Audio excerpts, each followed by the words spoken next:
Welcome everybody to Saves Together, the podcast about playing games together. I'm Craig McGowan. I need to adjust my microphone again. What's different? What's What different? happened? Is the stand not? It's just not. staying up? I don't know what's going on. Anyways, this is a podcast about playing games together, whether that means co-op or passing the controller back and forth, or just playing the same game at the same time. It doesn't matter how. It only matters that it's together because When you save together, you stay together. this is episode 75, and today we're talking about Stardew Valley. Wait, people. We've already done that. We already did that episode on episode. We already did that episode. Episode 62. Which one do you think it was? 20. That was an early-ish one. Yeah, that was probably maybe like in the 27. 20s. No, but it's the board game. Stardew Valley, the board game. This is the first board game we'll have done on here. We had thought about doing one before, I thought, but then I was just like, have we played a co-op game besides? Yeah, we played that one island one. What was that one called? The island one. Yeah, we played that. It's like Forbidden Island. Forbidden Desert's better. I don't remember that being very fun as far as a co-op game went.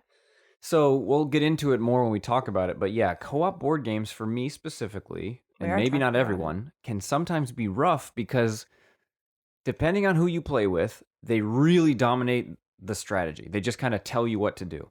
And in video games, you at least have to execute.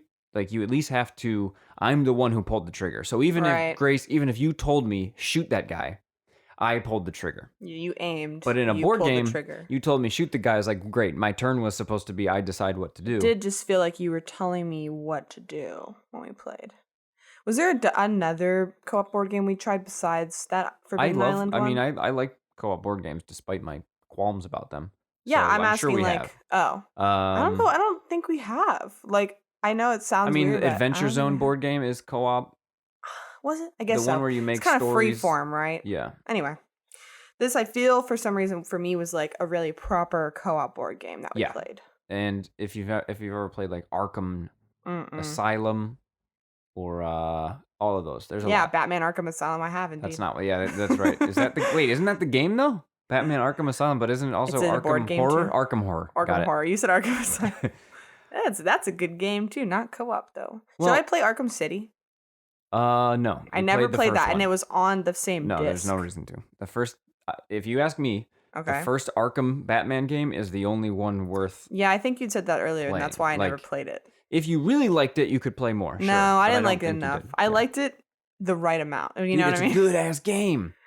Arkham Asylum? Yeah, it's I think that's a great game, and then the others are just good. There's more than one other. There's also Arkham Origins and Arkham Knight. Oh my god! Wait, I thought Arkham Origins was the city. No. What's that one Arkham called? City. Okay, whatever. Anyway, we're not talking about Batman. We're not talking about video games either, but we will a little bit longer. I think we are going to talk about video games because this has to do with a video game. That's true.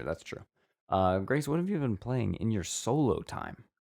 Well, mainly it's been a while, two I games. think, since we've even talked about this. Well, we talked about Elden Ring in the last episode. That was like a big one for both of us. And then after Elden Ring, I've been playing mainly two different games. One of them is Rune Factory 5, which is a sort of, I guess if you don't know what Rune Factory is, I guess you can compare it to Harvest Moon a little bit, but there's a lot more combat and a little more intricate systems going on all kinds of things. Like you have a lot of skills and stuff that you level up. You can even level up sleeping, which I think in real life you also do. Yeah. What do you mean?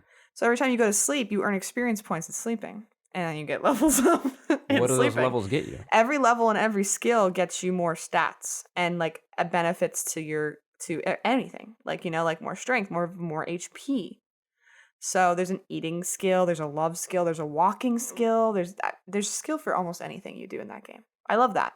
Yeah, that's Rune Factory is one of the Harvest Moon likes that I was aware of. But I would call it original, like more original than Harvest. It's like its own thing. Yeah. I don't want to call it Harvest Moon like because it's like. Well, it's a farm and life and game. Right. But it's one that I've been aware of, but I never played. But I am interested, and I think watching you play 5. Oh man, there's like monster taming.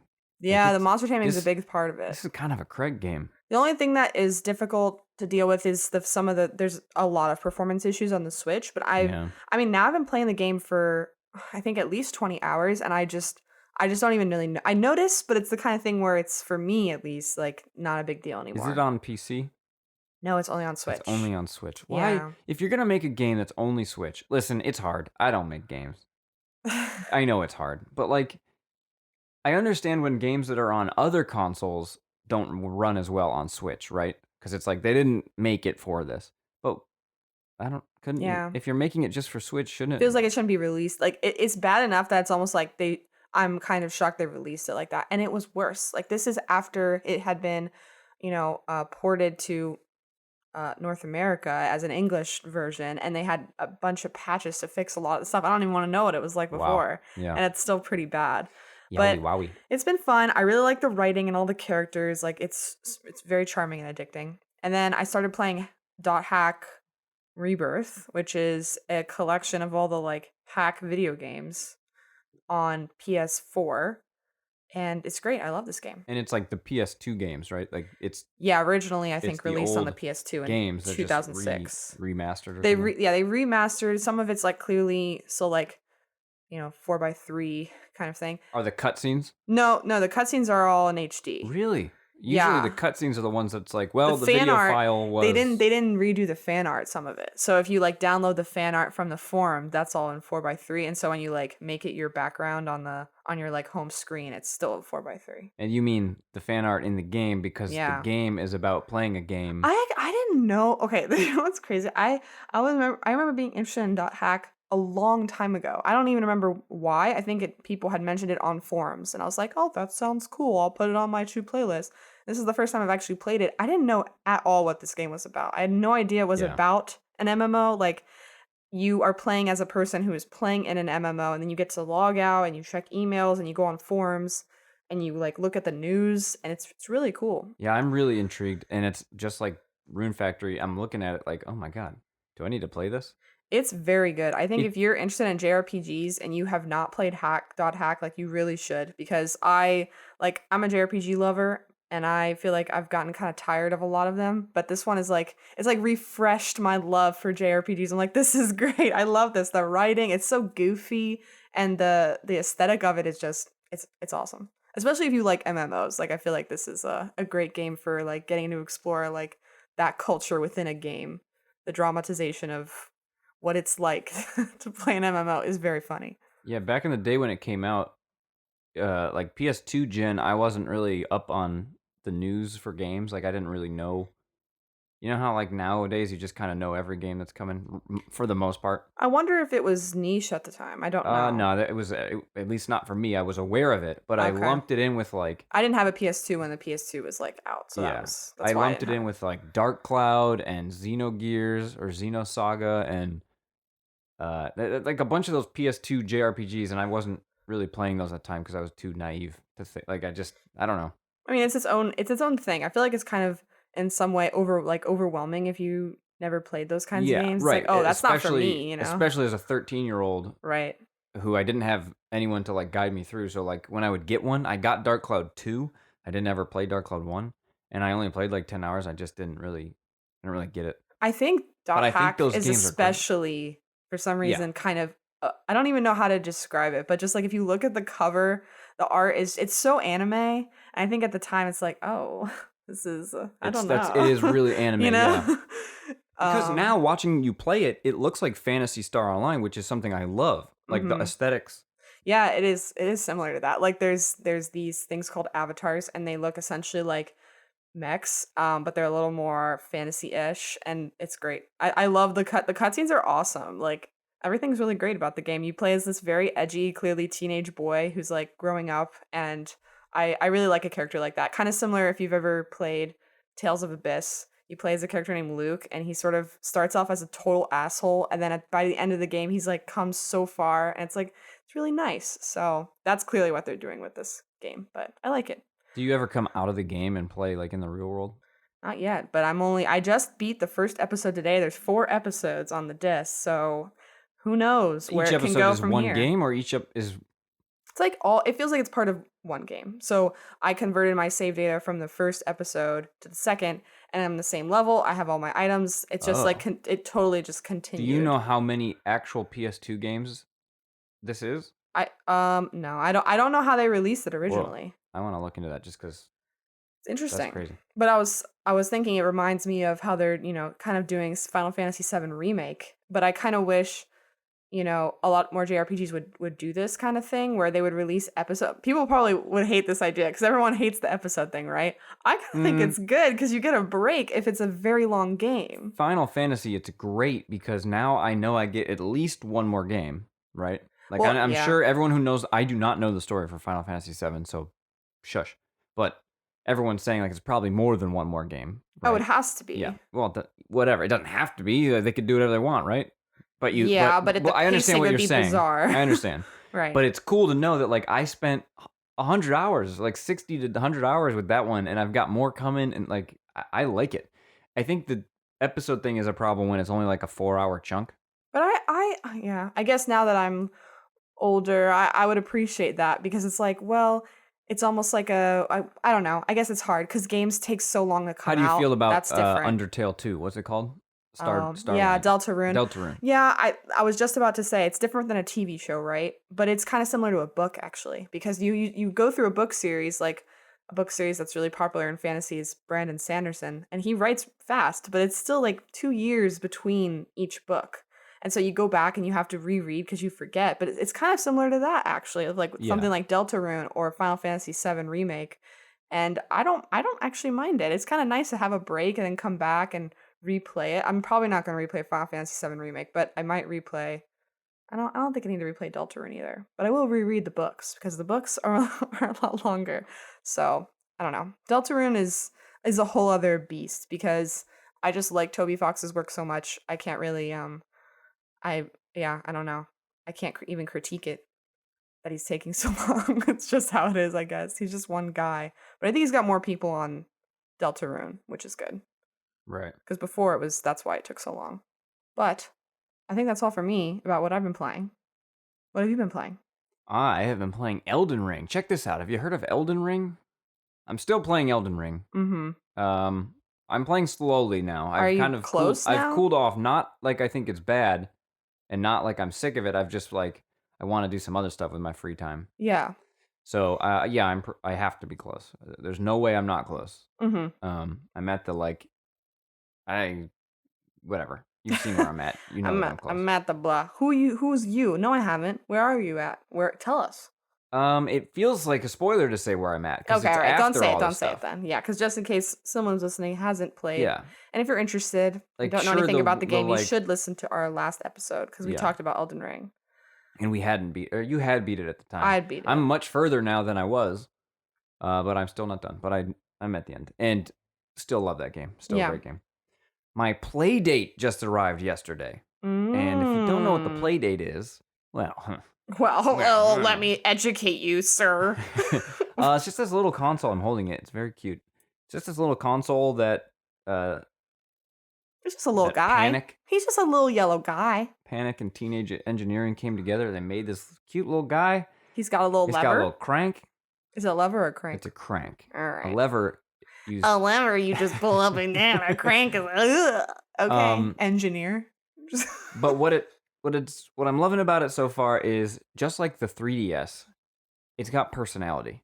It does. The Switch has no personality other than when you put the Joy-Cons on and a little color of the Joy-Con goes. God, it's so true. Other than that, there's not even music on that thing. You can't you can barely customize it. Yeah. What is the deal with that? Meanwhile, Nintendo? the 3DS had stamps. Dude, games. The 3DS was the queen of the customization. Themes. I still sometimes go back and open my old 3DS and the Chow Garden theme starts playing and I see all my little bird stickers and I'm like, this is the best. Yeah. And it like when you would download something, little things would run by and drop stuff in a bucket like you're downloading. I wonder why they felt that wasn't important. Because it costs money, it costs time and money, and the money shows it wasn't important, doesn't it? Right. Because the Switch is completely like one of the most bought systems ever, right? Yeah. So it's clearly people don't care. And I think that's part of also technology in general, don't you think? Like I feel like Apple and the MacBook is a great example. Like there's a total lack of this customization. Like everything looks kind of the same, and that's part of, I think, the appeal for some people. Yeah. It's like, it's recognizable, especially if you're not a person who's like really tech savvy. It's like, oh, I know where everything is already because I've seen it before. You know what I mean? We should clarify, the Playdate is not customizable. That wasn't necessarily what I was talking about. Oh, yeah, I know. I was talking about like the menus and like I'm just saying the little things. Because like this one, so I'm going to undo the lock screen. When you click it once. Right, but the difference between the Playdate and how the Mac looks, right? That's what I mean. Like the personality there is what you're talking about. Yeah, like this lock screen. When I click it once, one eye opens. I click it again, the second eye opens. And it's like a cute little face on the screen. Aww. That didn't need to be like that, right? It could have just been like pressing. The switch is literally press the same button again. I think it's important, especially in like the gaming sphere, for it to be that way. Oh, that's what I love about this thing. Yeah. It's interesting. So far, the two games I have are Whitewater Wipeout. Hey, you know what console's personality also sucks is the PS5 and the Xbox. And actually, the Xbox. And I think Xbox has slightly better. Xbox is better because I can navigate it. Because I can actually somewhat, by the way. Sometimes I can't. But also, it has themes. I have the original Xbox theme. It does have themes, and you can save an image. Does the PS5 not have themes? I don't think it does because the PS4 does. Did. Themes. This is the death of themes. Insane. The death of themes is like. It's crazy, People need to talk about this. I still remember how much I liked my PS4 Undertale theme and the Tifa theme and like what's going on? Huh? What's going on? It's just not worth it to them. Like, and I get it. Why? Is it that hard? No, it's probably not hard, but it's a fucking icon pack and like a background and music. You have bigger fish to fry, like your games aren't running or you're not getting enough consoles on the market. I'm literally depressed. Yeah. I know they're all different teams working on this stuff. Like I was just changing my phone's theme today. Isn't it great? I changed my little background and my icons and I was like, I'm just a better person now that I did this. And it's like, why can't PS5, why can't you perform? Why can't you even be good enough that I know where my games live on this system in a second? Turning it off is so hard. How come turning it off takes like 6 button presses in which I go to the wrong place every time? Yeah. You know? All right. Anyways, the Playdate does not have themes, but it's just already themed. It comes themed. I get what you're saying. And that's what I like about it. And then also I got Tony Hawk's Pro Skater 1+2, the kind of remakes. I got it for Switch because I love Tony Hawk's and I was like very curious how it would go. Like, would it even run? And so far, I've only played like the first. I'm playing as Chad Muska. I'm playing through Tony Hawk's 1. I haven't made it to 2 yet, but I'm almost done with 1. And I'm not gonna ask who Chad Muska is. He's a cool skater. He's an artist. All right, that's enough. Makes sick beats. Cool skater. They should all be cool skaters on the Tony Hawk game, right? One of his specials. I don't think in the first game, but maybe it was. He would pull out a boombox when he would grind, and he'd have a boombox. That was one of the first like crazy specials. That's pretty special. So I think he's also got the Fandangle, possibly. My only experience with Tony Hawk is that me and my brother played and beat each other up with skateboards, and that's it. That's all I remember. I don't know what do you mean? Well, we would open it up and we would go to this like it was like this empty like concrete square, and we would run around with the skateboard in our hand and hit each other. You played Underground, probably. Yeah, probably. It was on GameCube. I wish they would make it 1+2, like this thing that they did, this re-release. I wish they would add Tony Hawk's 3 to this. Yeah. And then second, I wish they would make an Underground 1 and 2. So this is not Underground? No. So no. Tony Hawk's 101. No. Everyone stop. There are 4 Tony Hawk's Pro Skater games. Okay. Then they became Underground 2. Then it became American Wasteland. Then it became Project 8. Then it goes to I don't remember what it's called. It was bad. Tony Hawk's Modern Warfare 3. The one where they really tried to like you could control each foot in slow motion. It was bad. Oh my god! Listen, the best one is still 3. Remember the one where you the best had the real life skateboard and stuff? Yeah, I bought that down. I'm sure downhill, you did. Oh my gosh! Downhill Tony Hawk's Madness. Shred. I remembered that E3 Ride. for that. Tony Hawk's Red and Tony Hawk's Stride. That thing sucked, dude. All right. I played it in college and I had roommates below. Like we lived in the same thing, so they knew who I was. And they came upstairs like, "What are you doing?" They're like, "Shut up, bro." Yeah. And it was hard for me to not try to like actually ollie or you know what I mean? Like, just, I'm standing on a skateboard, but you are not supposed to jump. You know, right? It's weird. Yeah, that is weird. If you don't skate, maybe less weird, but still like but it was still, like I have to do everything that's skateboarding except that you just go. Wah. Listen, that was the days when like the Wii was popular, and it was like we're trying with these all peripherals and all this shit. Kind of glad we got away from that. Yeah. Except for the Switch was still trying. But so far, my experience is holding up, and I'm happy. Like, Dude, the remember performance Switch? of the Switch is Bad. holding up for Tony Hawk's. Oh, No, it's it's holding good. up. That's what Oh, I was it's afraid good. of. It's why I didn't get it on the Switch when it first launched. I literally can't believe I can play Monster Hunter on Switch seamlessly and not Rune Factory 5. I know. That kind of... Anyway, I'm sure on. they did like a ton of work. Yeah, I'm not trying to bemoan anything. It's just, it's disappointing. Weird. It is weird. It is weird. All right. Cool. Well, that's video games. That's video games, but now we're going to move on. I mean, I'm glad at least this is a board game. Outside the box. I'm glad this isn't a board game inspired by a video game. Makes me feel it's still thematically proper. Hey, co-op gaming, man. If it's a co-op game, it's a co-op game. That's true. It could be fucking dice. Anything's co-op if you try hard enough. Roll some dice. Let's talk about Stardew Valley: the board game.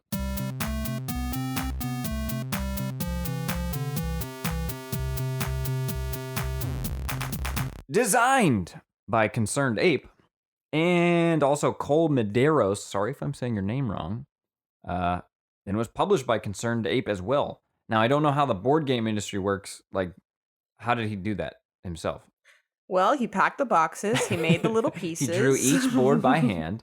I don't know. And there was artists and everything involved. But like, when I saw that, I figured it was gonna be like, developed by some other person. I'm guessing that means he was the one in charge of like designing it. He designed the thing. Well, I mean, like finding a manufacturer and stuff. So crazy. Maybe you could sell your idea to someone who finds a manufacturer for you. Yeah, like I don't know. What's the company? This is definitely out of my range of knowledge. Yeah, same. I love board games, but I really don't know how the industry works at all. I will say this game, as far as like manufacturing and production goes, is great.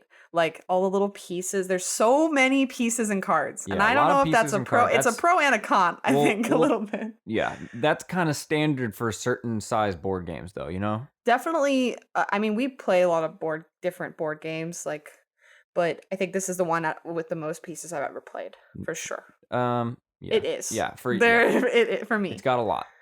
But I think it's no different than a lot of the major big games like this.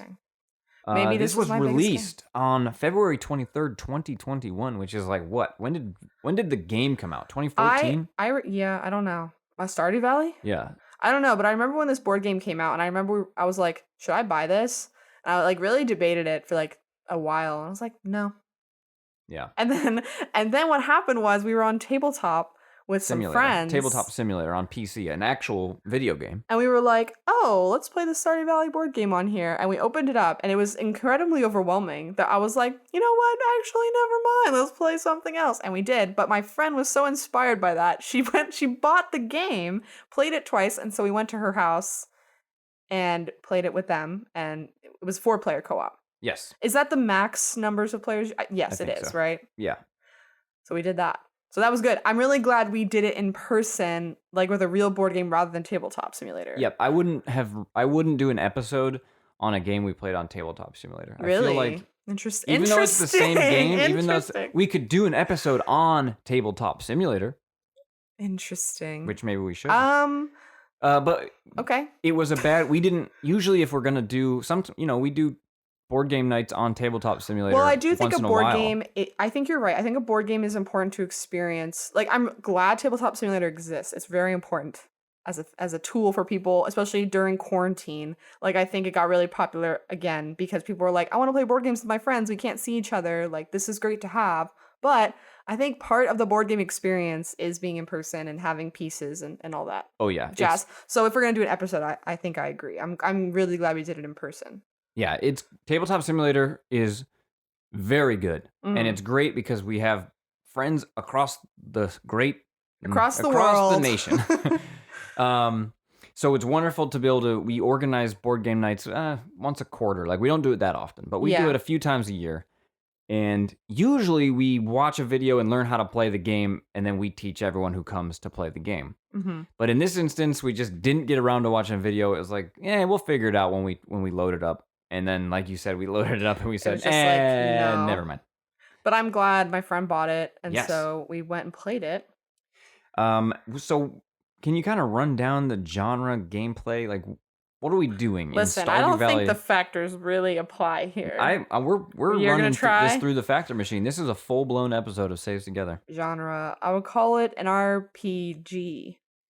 Well, a bit because you level up and you're kind of having items and you're okay. Yeah. you're taking turns. It's almost like a turn-based RPG if it was a board game. Let's not worry about classifying the genre. I'm saying explain the game. Like, what were we doing? Explain the game. Okay, thank you. You did say the word genre, so I said genre, gameplay, and explain the gameplay. All right, well, I answered one of those questions. Okay, so the other question you asked, the gameplay is where you take turns and you sort of go through each day in a season, and there's, I think, generally 4 days in a season. And during those turns, you have 2 actions, and you use your actions to, like, go mining, go fishing. You use your actions to water plants, to harvest, blah, blah, blah. Basically the same things you would do in Stardew Valley. It's a phenomenal recreation of really the video like, game. as far as an adaptation goes, like, hit the nail on the head, basically. Like, you're really doing what you would do. I kept making the joke, like, just like in the game, because it really was. I think there was, like, one thing that was not just like in the game, and I pointed it out, and I can't remember what it was, but most things are just like in the game. Maybe like watering crops, they don't go bad if you go past the season. No. It was something bigger. It doesn't really matter. If I remember, I'll bring it up. But regardless, it was, like you're saying, a very good recreation of the game in a board game format. So that's cool. Because the co-op in, Stardew Valley, the video game, is similar, honestly. It's like, what are you going to do today? Okay, I'm going to go mining and you're going to do the crops. Okay, that's honestly how the board game also goes. Yep. Isn't that, it's so interesting. Yeah. I just realized, so Forbidden Island and Forbidden Desert, you were saying, like, I was telling you what to do.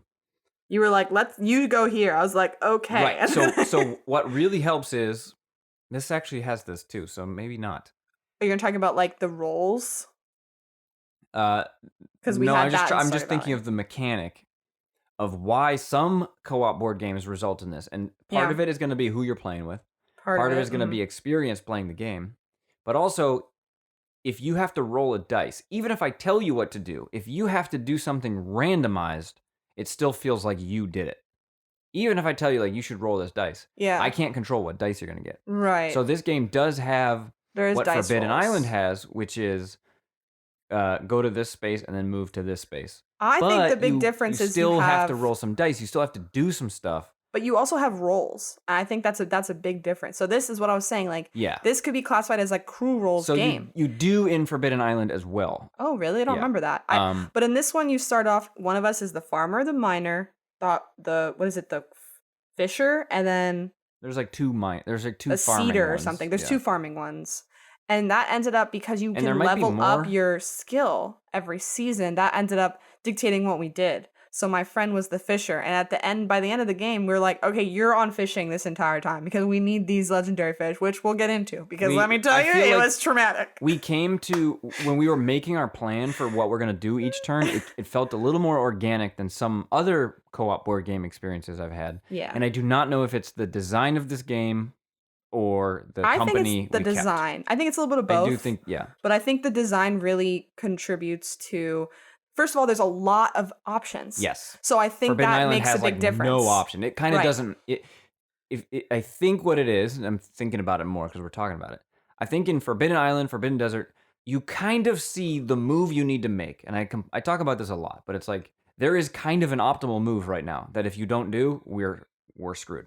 Whereas in this, there was plenty of stuff to do. Yeah, it feels much more open-ended. Like, you could really go in any direction or any order you want. It's just you're trying to, and there's so many goals. This also makes it really difficult. This is a hard game. Here's the thing about hard board games, co-op board games. Once you beat it, why would you play it again? That's a good point. So maybe being hard is on purpose. They have to be balanced in a way that you almost make it every time, and you play 6 times, and then you finally win. I never thought about it that way, but yeah, I guess that's true. You're not going to play it again. You will, but, right. The challenge is beating it, so you can't beat it in one game. Right. Co-op category, you said crew roles. I agree. Yeah. You're playing a role. And that at the beginning, it's not as important. Although I was arguing while we were playing that no one's allowed to mine except me, as a joke mostly. But I was really trying to role play. I was the miner, which I always am. When we played the video game version of Stardew Valley, I also was the miner. And I was the crop waterer. And guess what I was this time? Crop waterer. Waterer. Anyway, so at the beginning that matters a little less, but as you move on and get higher skills, then it matters more. But now that we've played once, if we were to play again, I would concentrate on one thing. I'd knock it off the board. Yeah, to win I think the game, I'd play this differently. You have to too. beat like 8 or 9 challenges There's that a are bunch kind of of randomized. Challenges. There's Grandpa's goals, which are like sort of like in the video game where there's a candle. There's like a shrine to Grandpa that lights depending on what goals you meet in the game. It's kind of like that. And then there's also the community bundles. Yeah. So you have to do that too. So I think if we were to play again, the strategy should be, Grace, work on this one. I'll work on this one. We all work on this one. And then we come together at the end to bang out the last one. I do. So I just want to say we lost, but it was very close. And I do think if we had kind of like, I feel like we got distracted by trying to make a lot of money at the beginning, and then ended up we had too much money at the end. Well, because if my role was waterer, eventually I didn't need to water anymore. Right. That's one of the disappointments for me. Which was kind of like, well, all right. It ended up being like by the last season, you have a year to complete your goals before the game ends. It felt like, oh, all we need is fish, and then it was kind of sad because it was like, oh, but I miss watering, you know? At least that's how I felt. The thing which is not we like should the mention video game, though is by the we way. may have messed up the fish a little bit. The fish thing that happened to us. Not that much though. We don't know. I think that fish that were being discarded were being put back into the fish bag. And they should not have been. So we were playing with more fish cards on the table than we needed to be. But let's just say that we found out we needed to catch 4 legendary fish. There are only 4 legendary fish. So I think regardless of what happened, the odds were against us. The odds were against you, but it was designed to know that there are 20 total fish or whatever. I don't know the number. And we played with 25 total fish. I know. Way more than 20. So we added at least a quarter extra, you know. But anyway. Actually, it resulted in a fun story that happened, kind of, right? Like, we're laughing about how, like, oh my god, this is impossible. There's no fish. Oh, it's a clam again, right? I do think the overall experience, like the emotional experience, was like a roller coaster in a really fun way. Like, we were cheering when we got certain dice rolls, and I thought that was really cute and fun. That's what I love about board. You mentioned board games are to be played on a table, despite how cool Tabletop Simulator is. Playing a board game with people, rolling dice, laughing, grabbing, getting up to wash your hands or go to the, like whatever, getting up to get snacks. It's all part of it. Yeah. In a way that I can't. Definitely. If I ever have a house or the space to get a table, I'm getting a board gaming table, like with felt and it's inlet a bit so you can roll dice along the edge. Like, I think it's an amazing. I don't know. It's just a very human. Is that just a human thing? Like, what? Yeah, I think it's nice because, you know, there's a lot of people who want to get together, but are more comfortable when they have like an activity to get together around. 100%. Especially people that are a little more introverted or just whatever. They don't socialize in the same way everyone else socializes. Like, just going to the bar and drinking and talking isn't for everyone. Like, some people want an activity to do. And I think a board game's really great for that reason. Despite being someone who has a podcast, so I talk professionally, I don't really know what to talk about if you don't have I can't small talk. So yeah, going to a bar to go drink generally, not hard for me, but it's different, you know. It's a different experience that's not as fun as, like, you want to go to a barcade where we can then bond over how good we are at this game together, you know? And I think it's even cooler when it's a co-op game like this because it's like there's no hostility between us. Like, sometimes board games can get extremely hostile. And if you ever played Monopoly, you know if you've ever played any board game with someone competitive, yes, I think I approach board games the way I approach Dungeons and Dragons, where fun is more important than the rules. Fun is more important than winning. Okay, first of all, we have to talk about the rules because there was a moment. There's some moments in this game where it turned out I really came out of the person I've always been since I was a child, which is a rule follower. And people were trying to cheat, and this upset me, okay? We have to follow. First of all, okay, maybe fun is more important than the rules, but not always. Guess what? Did you have fun? Yes, and we followed the rules, didn't we? But we made jokes about not rules. Like. What I'm saying more is, when, like you said, when you play with someone, when you play with the wrong person in a competitive game, I have experienced where it's like, you know what? I'm actually going to give up now. I'm not going to like leave the table, but I'm going to not care. I'm going to not try. I'm going to try to lose because my experience is being impacted by the fact that that person's losing and not having fun about it. Well, okay, yes. And I think that's pathetic. I think that's separate. That's separate from the rule thing. But I think, yes, if you're losing and not having fun. The reason I brought the rules thing is because a lot of people with Dungeons and Dragons argue like, well, that's not in the rules, or there's no rule for that. Dungeons and Dragons, isn't there like a million rules? And it's like, so you should forego them to make sure your table is having a good time. That's a specific, but in Stardew Valley, there was a smaller rule. You play by the board game rules, yes. That's but all I'm bringing it up for is I will, if the rule of the game is to win, right? The rules are made in a way to. You're saying fun is more important than winning. That's what you're saying. For me, and yes, I then have to change my experience when someone is not having fun because they're not winning, and I think that's. Craig is a people pleaser, guys. He can't help it, and you know what? That's a good thing because you care about whether people how their experience is going. But it's also hindering mine, yo. I'm not like that. I want to win and I want to follow the rules. However, I don't take it as far as to make everyone else's experience awful. I hope, right? For the most part, I've never felt like you are one of those people. Okay, good. I think I'm rocking a line where it's like, I know I have a competitive spirit, but it's fun for me to be competitive, but not in a way where like I lose and I'm like, I am angry. I'm not actually angry. It's more like funny angry. You are more annoying that you won than you are when you're losing. When you win, you're like, I won, yeah, give me the crown. When you lose, it's like, yeah, I lost, it's fine. Which is a good problem. Interesting. That's a fine one. No, I'm actually very fine. I don't have a problem. I'm glad I'm annoying when I win because that's what I deserve. Yeah. Anyway, I don't even know how we got on this. Oh, I was saying co-op board games are even better than competitive ones if it's something like this where it's actually co-op because it's like we're all working together. There's no chance that anyone could be upset unless like they're really that mad that we're losing. Stardew Valley. I have played co-op board games where. All right, I'm sure you got a lot of friends. You need to work out your issues. I gotta cull some friends. It sounds like. No. But yeah. This was a good one. I felt because as far as like the vibe of the room with all four of us, it was like. We were having intense conversations. We were debating what to do, but it felt like we all kind of knew what we needed to do and agreed with each other. Oh, it was really fun. I liked the conversations we had. Like, okay, you're gonna do this, and I'm gonna do this, and she's gonna fish, and we're gonna win this. I swear. And we didn't win, but it was about the journey, not the destination. Yeah, there's a note I have for when we get to the factor communication, similar to that. I don't even think we've gone past one. We haven't even done one, so let's run through the factors quick. Because I was determined to put a board game through the factor machine. All right. Type of co-op, couch, online, split, or same screen. Couch. But then I crossed off screen and I wrote board. Same board. Huh? There would not be a different board. Would there? Some board games might. I don't know, dude. It was a joke. It was a joke about it being a board game. Some board games have. Okay. Separate mode or full. Full game. Keep going. Control scheme. Dice rolling. Your hands. Dice rolling. Card drawing, piece moving, turnip holding, and then parsnip. Sorry, no turnip. But I want to talk about moving the pieces. I don't know if that was necessary. Putting wasn't. Your peg the only reason it's necessary is to remember. Yeah, but I agree. And I wish that it wasn't just like a generic meeple. It wasn't a meeple. It was just a little peg, like a sorry peg. Yeah, but I wish it was. How great would it be if you had like a paper doll?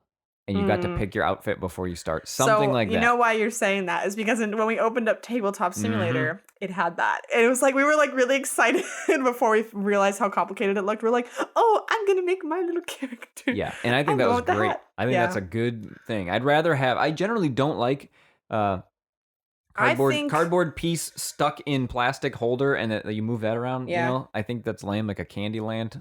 I think they should have just made 4...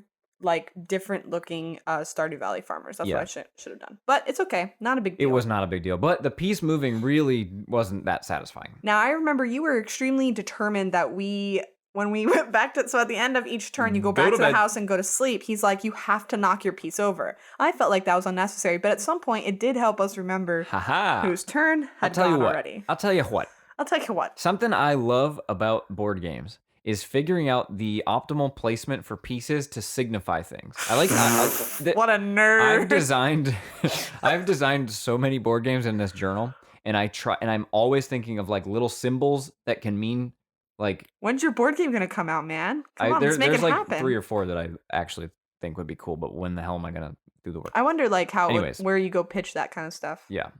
But I love thinking about like if you turn the card sideways, that's your signal to yourself that you're done. Like things like that. I love that. So that's why this was like I was kind of joking about like go to sleep in the house, and then we got up for a second and came back like whose turn is it? It's like the only one still standing. It was I'm brilliant, guys. I don't know. Now, I will say about this game, transitioning to the fact that we got up and came back, it is very long. And it does say that on the site, but when my friends were like, it's only going to take about an hour. So I was like, it took like 3.5 hours. Yeah, like 4 hours. We were there all day. we were there all day with no intention of doing that. But I like that. I thought that was fun. Cool. And then we ordered food and we got, what did we get? Curry, Japanese curry. It was curry. Very good. I had a beef bowl. Those potato thingies.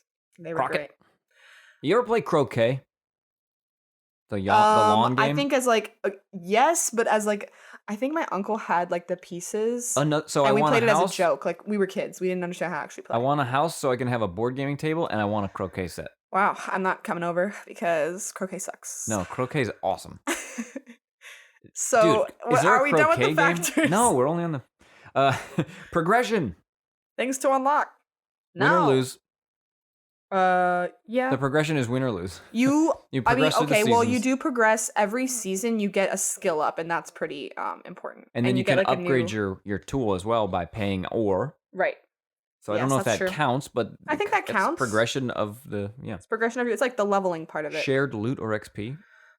No, you do not share your loot. So we can trade. You trade. Listen. But you don't share. You share gold, you share hearts, you trade resources. You share hearts, you trade resources, but you have to do it at the beginning of the turn, at the beginning of the planning session. Gold and hearts whenever you want, because it's a shared pool. Right. But you don't share your inventory. You have 6 slots. Inventory you trade at the beginning of each day, basically. Generally, you use your inventory to like upgrade and to trade or make friends with villagers. So.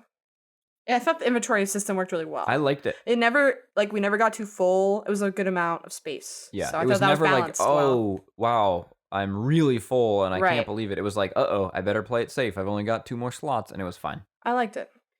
Friendly fire. You could throw a dice at somebody. You could punch somebody, yeah. You could punch somebody. Technically, there paper is cuts fire. Might happen when you're passing the rule book back and forth. Don't talk about paper cuts. It makes me squeamish. Really? I don't like paper cuts. Dude, Jackass Forever? Dude, everywhere, everything, all at once. That's what it was. It wasn't Jackass. It was like that moment. Yeah. Really upset. I'm thinking about it right now. I'm getting upset. So let's move on. Interruptive actions. Yeah, you could push someone over while they're cough. This guy's sick. We can't do this again. This is stupid. Over. Now hold on. Let me get to the real one. Okay, go ahead.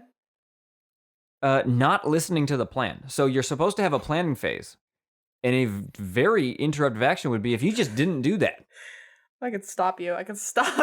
By friendly firing me. Interesting. These factors do seem to track, and you were making fun of me. But every board game would have friendly fire and interruptive action in that case. No, not Battleship. Battleship, I could just close your your little like Battleship briefcase. Pizza party or sleepover game. Oh. I think you absolutely. Know it. Pizza party, get your little pizza greasy fingers. Get grease all over everything. I think this is a great party game. Like, it's not a party game. It's not a party game. Okay, it's a sleepover game. It's a board game party. It's anyone coming over playing a board game. Sure, but it's not a pizza party game. It's a sleepover game. Those are two different things. Pizza at a board game. The difference is a sleepover is with your closer friends that you can spend a lot of time with. And that are patient with you and you're not trying to entertain. You don't really care if they're having fun that much. You know what I mean? Yeah, I think that Hues and Cues is a good pizza party game. There you go. See, this is actually a good factor for co-op board games. Yeah, they're fast, easy to explain. Yes, this is not fast. This is not easy to explain. Yeah, this is once you know how to play it, it's easy. But no, it's not easy to explain unless you've played. First of all, having played Stardew Valley would really help to play this game. If you've never played Stardew Valley video game, imagine trying to play this. You can't imagine because you've never played it. No, you can't imagine. That's true. The villagers thing would be like, what? Yeah, no, you would be very confused. Difficulty of the co-op. I think it was a great balance. I think it was very easy in a good way. Yeah, it was fun. I think, but it was balanced well because it adds the more players you have, the more challenges you have. So the game is balanced as such. And maybe I would change my tune after the 20th time not winning. Right. I think we would beat it next time because I do think it was our first time playing and we got very, very close. Fate also decides there is some random chance that we were only 1 goal away. All we needed was 4 ore. We got all the fish. Yeah, it's possible. Yes, fate mattered and there was some really lucky moments we had, but I think we would have been smarter next time. Intensity. The final. Honestly. No, it's not the final one. It was very intense. No, it's a low intensity board game. We were cheering. We were standing up. We were dancing around. I don't think that's the intensity of it, though. It was very fun. It was very good, but You're right. You're right. You can have a simple. I could cheer it. You're right. I wasn't sweating. I wasn't like my heart wasn't. I didn't really pounding. care. My turn would come up and be like, oh yeah, what do I got to do again? Yeah, good point. Yeah. This. Cool. But great. is there such a thing as a high intensity board game? Yeah, Arkham. Yeah, Mousetrap. No, that game's dude. High intensity board game is Mousetrap because it's like once that thing starts rolling, you're like, is it gonna work or not? Nope, it's not. For the 18th time, I was sweating. Oh, ours always worked. So I guess you sucked at it. But I think it was balanced really well. Ants in the Pants is also high intensity. What was the elephant? The elephant? Remember that one? He would. I remember the commercials, but I didn't have it. Ants in the Pants was the one where you fling the things in? Yes, you like it was very good. And they go in the pants. I loved Ants in the Pants. I love dexterity board games. Yes, those are high intensity. Yeah. More high intensity. Jenga. Jenga is very high intensity. That's 10 out of 10. Chutes and Ladders, high intensity. 0 intensity. Fuck that game. Turn it off. Bad game. That game sucks. Very intense because it's so annoying. It's not intense because it's annoying. It's just like it's intense. I'm walking away. I'm getting pretzels. I'm leaving. I'm going. Competitiveness of the co-op. I would say not at all. None. I had no desire to win or lose or do better than anyone. Because you can't really do better than anyone. Yeah, that's true. You know? Unless you like made your own. We were very for each other. And I liked that, though. That's a good thing. Strategy or tactics? That was like a huge part of the game. Yep. It was all just planning and like what we're going to do. Asking. So, all right. And then the last factor, communication. And I alluded to this a little bit ago. That's all it was. Tons of communication. And it had some great board game. I was going to say board game specific, but not really. But rules clarification is such a cool board game thing of like, wait, am I allowed to do this? Okay, but what happens if I do this? And like, I love how someone always let me check. Is the one with the rule book. Yeah, but there has to be one person who's like, oh, am I allowed to do this? Yeah. Like magic, it happens too. Like rule clarification is such a. I don't know why I like it, and I'm not going to stop and think about it too hard. But I really like when you go, oh, good question. Let's find out. You know, interesting. Yeah, I liked it. Yeah, that's the factors. That was kind of just a fun thing, slamming through those. Any other notes? And should we rank this game? Yeah, totally. Why not? Okay, let's rank it. But we're ranking it as a co-op game. Fair. I think I'd asterisk it if we ever had like some master list. I don't even think. Yeah, whatever. It doesn't matter. You do. That's behind the scene. No, I know, but I meant for like other people to digest. I see. But anyways, do you have anything else you want to say about Stardew Valley : the board game? There was a deck of epic items or something. The horse was part of was one of them. I have no clue. Okay, there were so many things that I just was like, you know what? I'm not even gonna ask. Yeah, there was a lot. There was a horse. I'm just trying to. Cool. I'm just trying to think of like, there's a lot in this game. But not really. I think with intensity, what I wanted to say was huge setup intensity. Yes. Like lots of decks and pieces and cards. putting away intensity. And fun co-op putting away of like everyone. That was a fun co-op putting away moment. That's board games, man. This is what I'm saying. Board games have a special something. Because like you leave a movie theater after experiencing a movie together, even if you talked the whole time, there's no like. Is this a co-op movie analysis moment? Kind of like when you leave a movie theater, there's no like special thing, right? You've wrapped up, you're done. Like you just leave. What is the co-op movie? What is a co-op? I mean, just talking during it and riffing on it, like riff tracks. No. I would think afterwards you go to a cafe and you discuss what you thought. Sure. Or you're on the train. Yeah, but board games have that special cleanup, setup, hanging out magic that nothing else that I can think of really has. Yeah, you're right. It is special in that way. I mean, that's what makes it board games, right? So it's kind of a weird thing to say that it's. You think a board game, like a movie or a video game, is a version of storytelling? Yeah, it's play. Because a game, right, is it's play story. More than it's story. Yeah. But you create a story. Yeah, you're not like forming a story like, and then Chucky the farmer went fishing and he caught a trout, and this is how the chapter ends. It's like, yeah, maybe it isn't a story. Well, what's interesting is we have some games that are all about forming stories. Yes, and that's the mechanic, is you need to now tell a story based around I guess it's like video games. There's Tetris, and then there's Undertale, you know? Yeah, it's you're like right. There's just different levels of story. But anyway, so yes, the answer is yes. It can be a story. It can be a storytelling device. Yeah, but it's more like forming stories that you remember, like the fish bag. The fish bag being us playing wrong. I'm going to remember that. And I think that was a cool memory. Yeah. Wow, making memories. Making memories with friends, man. That's what it's all about with co-op board games. I don't think I have anything else to say. I was trying to remember, but I think I've said it all. I had a really good time. I thought it was slightly too long in the way that by the end I was like kind of over it. Part of that, though, I think was the day. We were not expecting to stay that long, and it isn't a problem that we did. I wasn't like, damn, shouldn't have done that.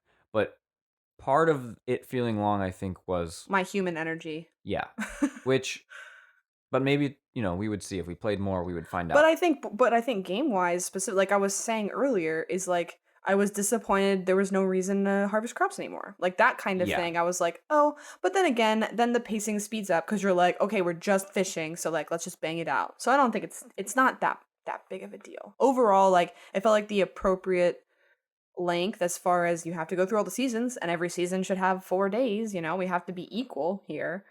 So yeah, maybe you don't have to be. Maybe winters too. But we wanted to win, so maybe winter is 2 days, but there's extra stuff that happens during the day. We needed those extra days, and we needed like literally.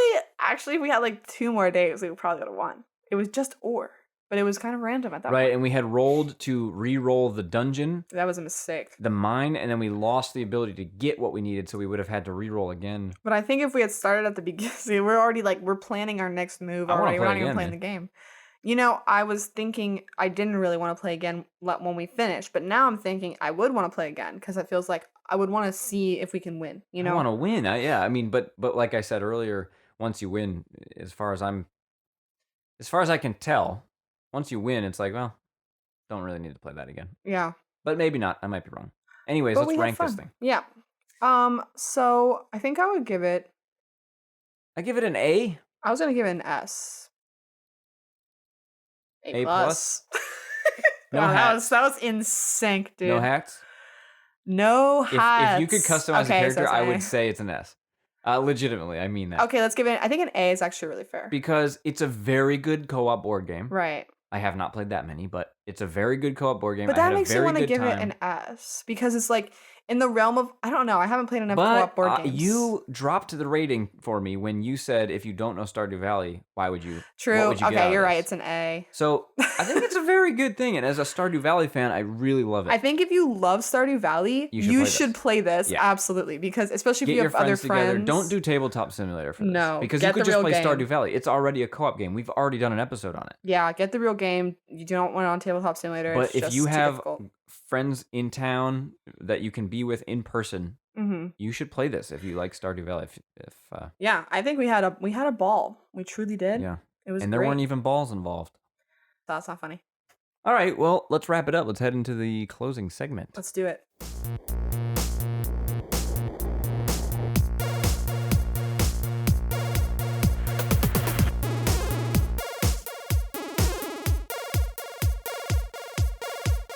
Grace, did you bring Buried Treasure indie game? What do we call it now? I say this every episode because we do it monthly, so I forget. It's now called The Treasure Trove. Thank you. Got it. Tell me about an indie game that maybe I don't know about that's co-op. So I wanted to talk about a co-op board game since this is a co-op this is the board game episode. This is one that I remember we had seen in person and we were debating getting it or not, but it's called the Tea Dragon Society card game.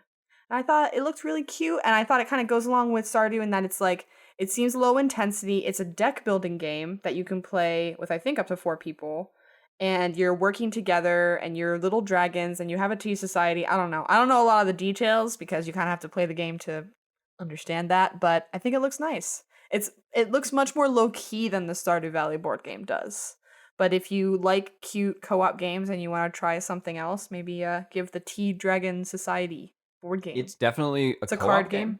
Yeah. It's a co-op deck builder? It's a co-op deck builder. Who are you facing? Oh, you know what? The Marvel game is like together. That. Marvel Legends is like that, so I could see how. Right, you're working together to complete goals, Legendary. But you're building your own decks to do so because you're like playing as little dragons. Yeah. So. I would play that. Actually, that sounds fun. Yeah, I'm kind of in a board game mood now. After that, we played the last weekend. It hasn't been that long, and I'm kind of I want to do it. Well, after Stardew Valley, I really am curious to try more co-op board games like this that like really take the co-op to a good level. So yeah, maybe we'll do another one eventually. I'm sure it's a possibility. So cool. Well, now it's time for me to ask you to tell me where we can tell them where to find us on the internet. You can check us out at savetogether.club, where you'll find links to our social media episodes and a list of recommended co-op games. And you can follow us over on Twitter and Instagram at savetogether. That's right, savetogether.club. Join the club. We need a cool... Join the club at savetogether.club. Like the Burger King Kids Club had Vidiot. What's his name? Not Vidiot. That's not... had Kid Vid. Okay. The mascot, that guy. You're old, because I don't know what you're talking about. So we should get a mascot. We should get a mascot. We did. Little inside baseball. Wait, we do have a mascot. We worked on a mascot idea. No, we have a mascot because it's the mascot from the Saves Together shoutouts. The little mouse. No, he shows up just at the end of the year. He comes in and goes, "Hey guys, it's time!" And he shouts. I do like him. He's one of our characters, but he's not our mascot. What's his name? Shout out. Shouty. Shout out. Sally Shout Out. No, that's his name's Sally Shout Out. I'm telling you. Sally Shout Out's not funny. It's not supposed to be funny. It's his name. I don't like it. His name, if he's the shout outs guy. That was so rude. Sally Shout Out's not funny. Maybe I don't care if I'm being funny. Maybe all right, that's Sally. Thank you. But it can't be Sally Shout Out, the shout out mascot. Like, it's not like, and now for the Buffalo Bills, I don't know, it's Buffalo Bill. I'm laughing, so I think it is funny. I think it's Sandy Sandberg. Sandy Sandberg. Colonel Sandberg. No, but we did work on a mascot. It was like a puppy face, but a controller. Oh yeah. That's right. It never really went anywhere. No. Oh, I would like to work on that. If anyone's listening who's an artist, legitimately, reach out to us. If you have ideas, you don't have to. You don't have to steal sketch. them from you. Don't have to sketch it and then show us. I'm saying just like text us or like message us and say, what about a crocodile with 2 heads? Like whatever. And then maybe I'll pay. Like maybe I'll commission you to draw that. Maybe if you're good maybe enough, if the idea bro. is cool. If I agree with the idea. Reach out for a collab. But not it's not a collab. DM I'm paying me. you. I want to pay you to do work. How's that not a collab? Is that how collabs work? I thought collabs were like we're both not getting paid. I would think you're collaborating with an artist when you're trying to create a design together. See, I think then you both get the profits. I just love talking about words and what they mean. I think it's fascinating. Sometimes it's frustrating. Very. All right. And the difference between fascinating and frustrating is a wide margin. The letter R. What if like I didn't even think about it and the only difference between those words was just that the letter R? Then you'd be the smartest I'd be so person smart, in the world. Anyways, I'm not smart, so neither am I. I gotta go study. Bye. Bye.